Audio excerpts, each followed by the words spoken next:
Let's welcome Hugh, a second-year student at UBC who's currently studying journalism. And his love for storytelling has led to his passion for journalism.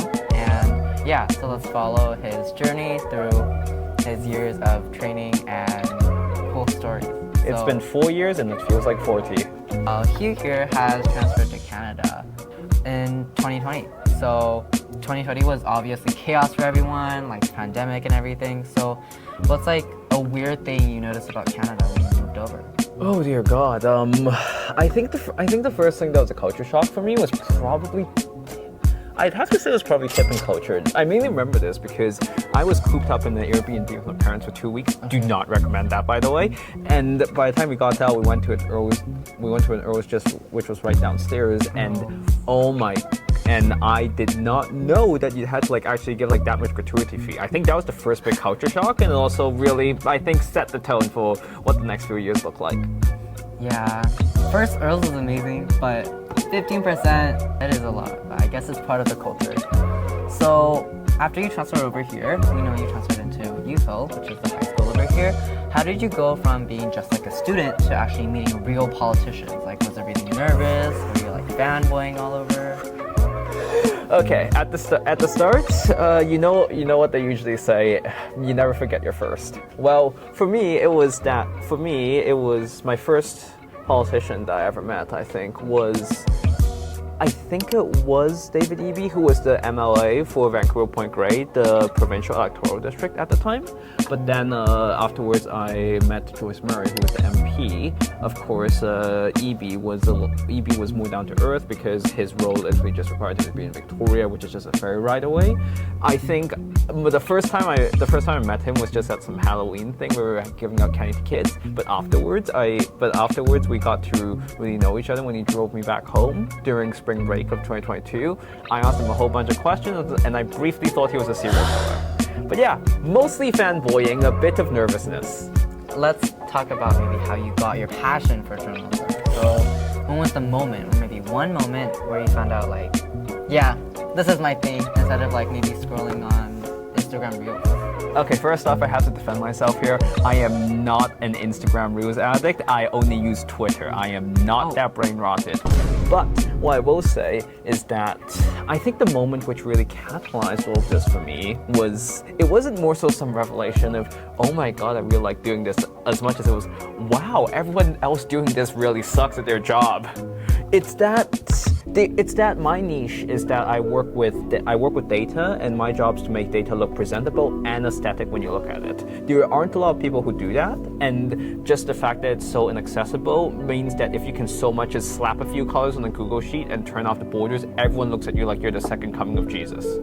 Yeah, I personally fall into a seizure when I look at like an Excel sheet where everything is the worst font possible and is at like 0.1 font size. Now, talking about Hugh's legendary Excel, let's like paste an image of like right here. Yeah, right here.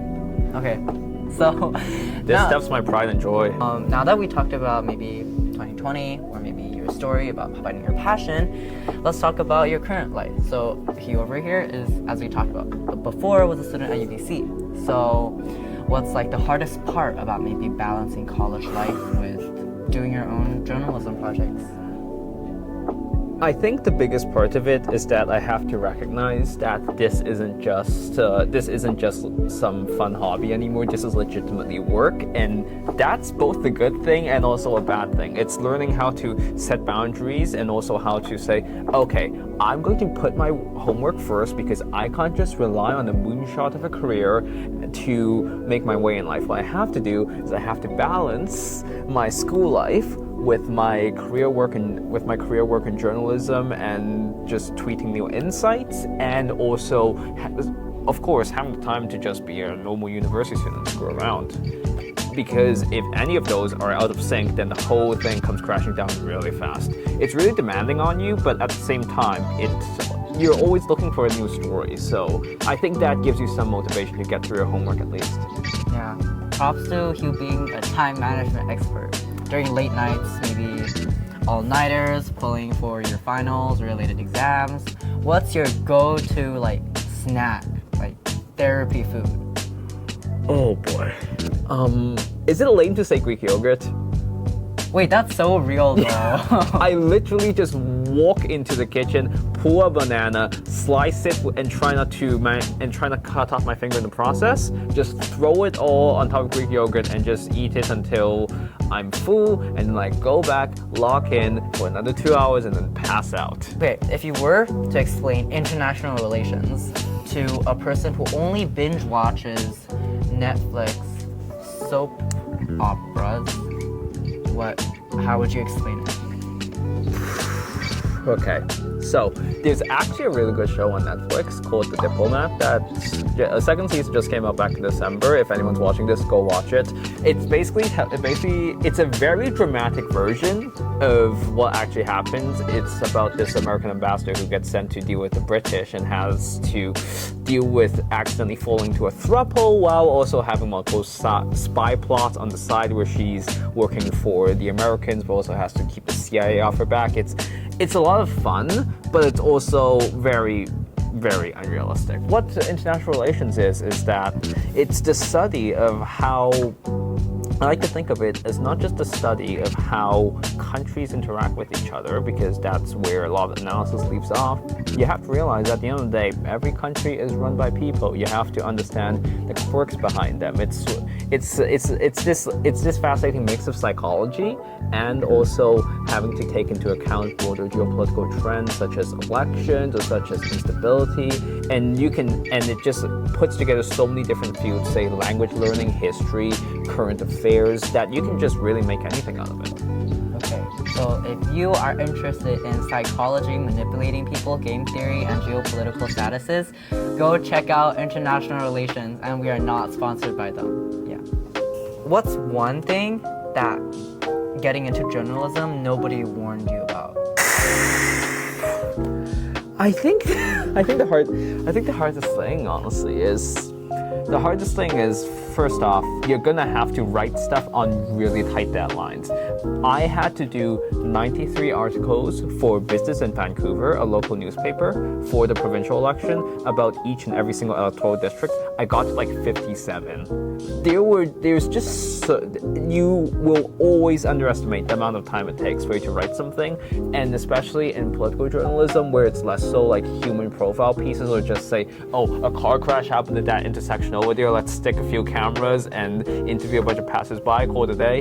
No, in this business, and especially considering the fact I look at numbers and data, I have to go and do prior research to it, figure out how to visualize it and integrate it into a wider piece that's engaging and doesn't lose the audience because not everyone else is a numbers nerd.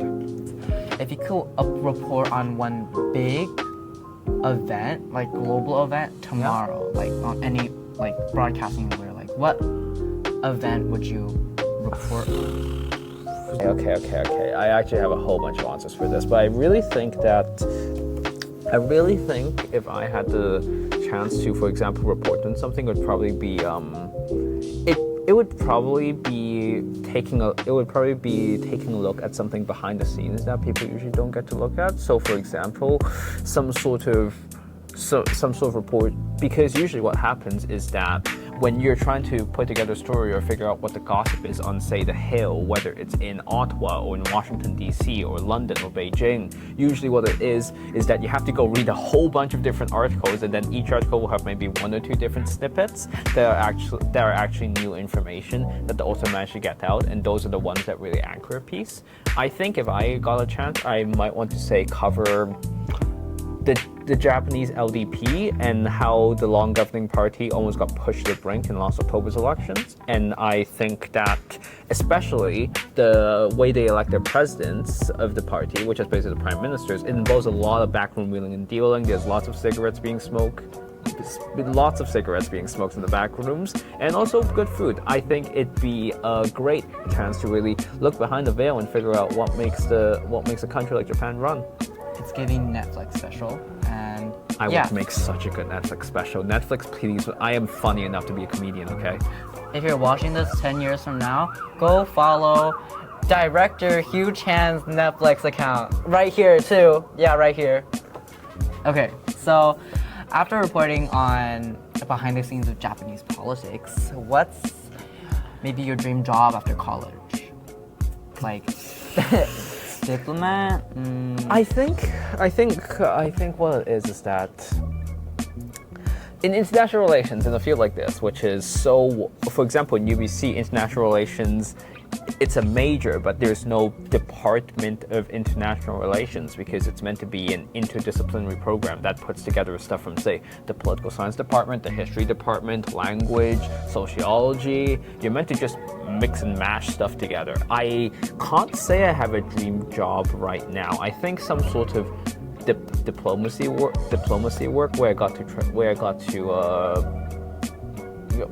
actually travel the world and speak new languages and meet new people. I think that would be a really fun way to like spend the latter half of my 20s. So yeah, pencil that in for now. What advice would you give to people maybe confused about what they're doing, or maybe teens that are trying to figure out their way? First off, the only way out is through.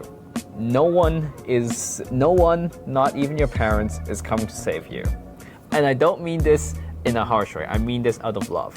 What it is that you have to realize that the only person who can get your stuff together is yourself, and that's both terrifying but it's also liberating in a way. That you can learn to build a reliance on yourself. And for looking for something you want to do, especially when you don't have anything right now, my advice, cast as wide a net as possible. Literally, so much of the time, all we do, for example, when it comes to, say, haircut routines, skincare, or say trying to build a bookshelf, so much of it is that we look at videos online, but we don't actually have the wherewithal to execute it. So many people get stuck in the planning and imagining stage that they forget to actually do. My advice, go out there, do the thing. You'll find some people who do it already, and just throwing yourself into it the way I did. After a year of being in Canada, I basically cannonballed into the local political scene, and now I have journalists, talk show hosts, politicians in my contacts lists. It's kind of scary, and I think I might be on the watch list. But aside from that, I think just go out there, do it, and I promise you won't regret it. The only way out is through. Now it's the end of our really long and boring question session. Now let's start our flash round question. Dear God. So let's give you 2 seconds to reply. Sure. First question, what's your favorite spot on UBC to chill? The Westbrook Community Center. Real. Second question, coffee or energy drinks? Coffee. Keep you going. Coffee all day. You can actually add cream on it, and it's healthier than juicing you with whatever amphetamines they put in Monster. I don't trust. It's called Monster. I don't trust that drink.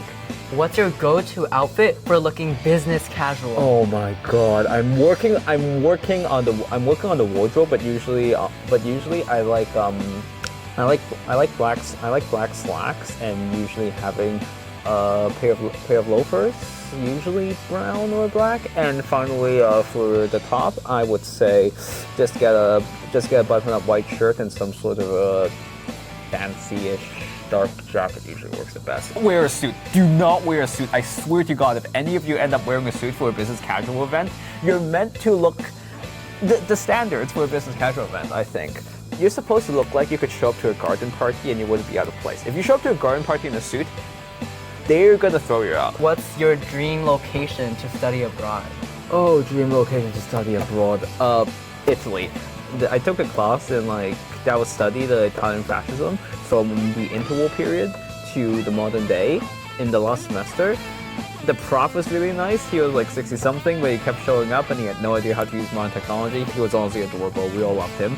And there's just, look, it's the Mediterranean. If you get the chance to go and pick up a new language and you also go and get to just enjoy the weather, sign me up. I would love to go there. And plus, I think if I went to Britain, I'd just be miserable because it rains about as much there across the entire country as it does in Mexico. And then last question, most underrated skill you've picked up in college? How to hold your alcohol.